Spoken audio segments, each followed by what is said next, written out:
चिट्ठिया पर चिट्ठी लिखी भेजले महादेव। यो चिट्ठी गौरा के हाथ, चिट्ठिया पर चिट्ठी लिखी भेजले महादेव।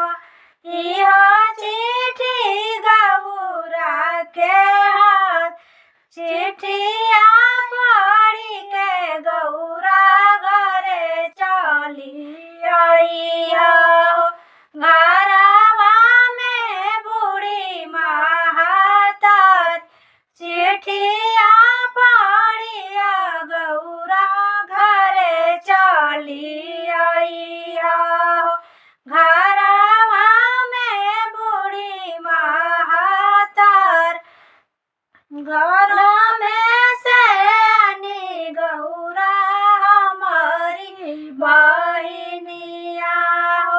के करिए देखो से बाल, घर में से आनी गौरा हमारी बहिनिया हो।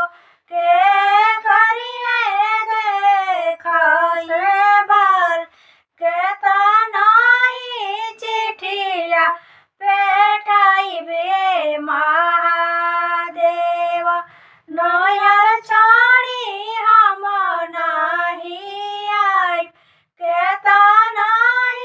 चिट्ठिया पेटाइबे महादेव।